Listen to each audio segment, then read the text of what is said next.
A ver, todos sabemos que para cuidar el cerebro hay que comer bien, hacer ejercicio, lo típico, ¿no? Pero, ¿y si el mayor obstáculo para prevenir la demencia no fuera la falta de voluntad? ¿Y si fuera algo que damos por hecho, algo que se nos escapa por completo? Pues resulta que una nueva investigación apunta a un culpable que, la verdad, no nos esperábamos: la falta de tiempo. Y aquí está, digamos, el quiz de la cuestión. Porque claro, las reglas las conocemos, la ciencia nos las ha dejado bien claritas. Pero es que hay un abismo enorme entre saber lo que es bueno para la salud y, bueno, poder hacerlo. ¿Por qué pasa esto? ¿Qué es lo que falla? Esto nos suena a todos, ¿a que sí? Dormir lo suficiente, moverse un poco, comer bien, quedar con gente. Vamos, son los pilares de la salud cerebral, el mantra que nos repiten por todas partes, desde la consulta del médico hasta el último post de Instagram. Y oye, en teoría, parece fácil, ¿verdad? Pan comido. Pues aquí es donde la cosa se tuerce, porque a pesar de que sabemos todo esto, resulta que casi la mitad de los casos de demencia que se podrían prevenir, pues no se previenen. Así que ahí está el misterio que vamos a intentar resolver hoy. ¿Qué se nos está pasando por alto? Pues bien, aquí tenemos la pieza que faltaba en el puzzle. Y no es la fuerza de voluntad, tampoco es la disciplina. Es algo mucho más fundamental y a la vez muchísimo más complicado: el tiempo. Sí, el tiempo. El recurso más valioso que tenemos y, como vamos a ver, uno de los que peor repartidos están. Vale, el concepto clave aquí es inequidad temporal. Y ojo, que aunque suene un poco técnico, no es nada abstracto para nada. Es sencillamente la idea de que el acceso y el control sobre nuestro propio tiempo, pues no es igual para todo el mundo. Es una cuestión de justicia, de cómo está montada la sociedad, que al final acaba limitando la capacidad de muchísima gente para simplemente cuidarse. Y esto, fijaos, lo candiga todo. Es pasar de pensar qué mal me organizo a entender que el problema es sistémico. La cosa ya no va de fuerza de voluntad, sino de que tu horario de trabajo o las 2 horas que te pasas cada día en el transporte público directamente no te dejan hueco. No es una excusa, es una barrera real. El sistema, en muchos casos, nos lo pone muy, muy difícil. Y claro, esta inequidad temporal tiene una consecuencia muy concreta, muy medible: la pobreza de tiempo. Que no es simplemente sentirse estresado o muy ocupado, no, es una situación real en la que, después de sumar el trabajo, los desplazamientos, la casa, la familia, las 24 horas del día, es que no dan. Simplemente no hay minutos para el propio bienestar. Entonces, la pregunta es: ¿de cuánto tiempo estamos hablando? ¿Cuánto nos cuesta, en horas y minutos, mantener el cerebro sano? Pues ahora vamos a hacer exactamente eso: calcular el déficit diario de tiempo. Vamos a desglosar el presupuesto mínimo necesario. Y, un aviso: los resultados, la verdad, sorprenden. Venga, empezamos por los cimientos de todo: el sueño. Los expertos lo tienen claro: entre 7 y 9 horas por noche. Y esto no es negociable, no es un lujo. Es una necesidad biológica pura y dura para que el cerebro se repare, para que consolide recuerdos, vamos, para que todo funcione. Es la base sobre la que se construye todo lo demás. ¿Vale? A esas horas de sueño le sumamos el movimiento, la actividad física.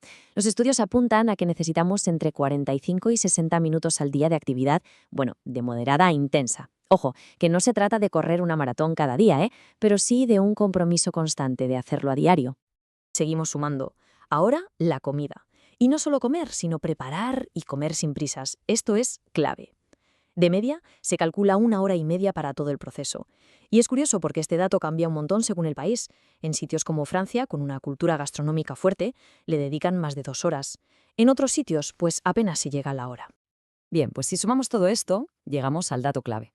El cuidado cerebral más básico, lo mínimo de lo mínimo, se lleva más de 10 horas al día. 10 horas. Y atención, que en este cálculo no hemos metido ni el trabajo, ni el tiempo de ir y volver, ni cuidar de los hijos o de los padres, ni las tareas de casa. Es una cantidad de tiempo brutal. Claro, aquí podríamos pensar, bueno, vale, pero algo de tiempo libre sí que queda. Es cuestión de organizarse mejor. Pero, ¿qué pasa con ese tiempo? Pues si miramos los datos, como los de esta encuesta, vemos algo muy revelador. Gran parte de ese tiempo libre se nos va en actividades pasivas, como ver la tele. Y es lógico, ¿no? Cuando llegas a casa reventado, lo último que te apetece es ponerte a hacer algo que requiera esfuerzo. Es el pez que se muerde la cola. Si el tiempo es un recurso tan importante, la siguiente pregunta es obvia: ¿quién paga el pato? ¿Quién tiene menos tiempo? Porque, desde luego, esta pobreza de tiempo no se reparte por igual. Hay grupos muy concretos que se llevan la peor parte, una carga totalmente desproporcionada. En esta tabla se ve bastante claro quiénes son. Por un lado, las mujeres, que a menudo asumen la mayor parte del trabajo de cuidados no pagado. Por otro, los trabajadores con sueldos bajos, que muchas veces tienen que compaginar varios trabajos, con horarios irregulares y trayectos larguísimos. Y por supuesto, los cuidadores, sean hombres o mujeres. Para todos ellos no es una elección, son barreras estructurales que, literalmente, les roban el tiempo para poder cuidarse. Y esta cita del estudio original lo explica perfectamente con un concepto que es demoledor: el segundo turno. ¿Qué es esto? Pues es esa segunda jornada laboral totalmente invisible y no pagada que muchísimas mujeres afrontan al llegar a casa después de su trabajo oficial. Claro, esta doble carga aniquila su tiempo libre y, lógicamente, tiene consecuencias directas sobre su salud. Bueno, hasta ahora hemos dibujado un panorama un poco sombrío, ¿verdad? Pero es súper importante no quedarse ahí. Hay que hablar de soluciones, porque esto no es un callejón sin salida. De hecho, ya hay todo un movimiento en marcha que busca precisamente eso: reclamar nuestro tiempo, reclamarlo como un derecho fundamental. Vamos a ver de qué va. Y toda esta búsqueda de soluciones se basa en una idea principal: la justicia temporal. ¿Y qué significa?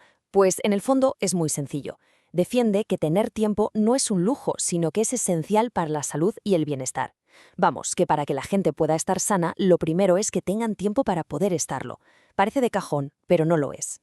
Y que nadie piense que esto son utopías, ¿eh? Para nada. Son soluciones políticas muy concretas que ya se están probando en muchos sitios. Por ejemplo, las semanas laborales de 4 días, donde lo importante es lo que haces, no las horas que calientas la silla. O las leyes del derecho a la desconexión, como las que tienen en Francia, para que el trabajo no te invada la vida personal.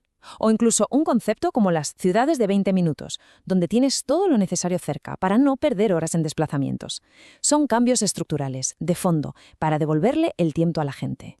Así que, al final, la conclusión de todo esto es bastante clara. El foco tiene que cambiar. Hay que dejar de pedirle a la gente que se esfuerce más dentro de un sistema que los deja sin energía.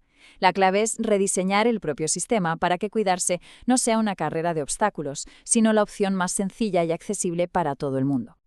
Y todo esto nos deja con una última reflexión, una pregunta que va mucho más allá de la salud de cada uno. Si estamos de acuerdo en que el tiempo es tan crucial para la salud cerebral como lo son la educación o tener un sueldo digno, entonces ¿por qué no lo tratamos como tal? La verdadera pregunta es esa: ¿cómo podemos construir una sociedad donde tener tiempo para cuidarse deje de ser un privilegio para unos pocos y se convierta de una vez por todas en un derecho para todos? Ahí lo dejo.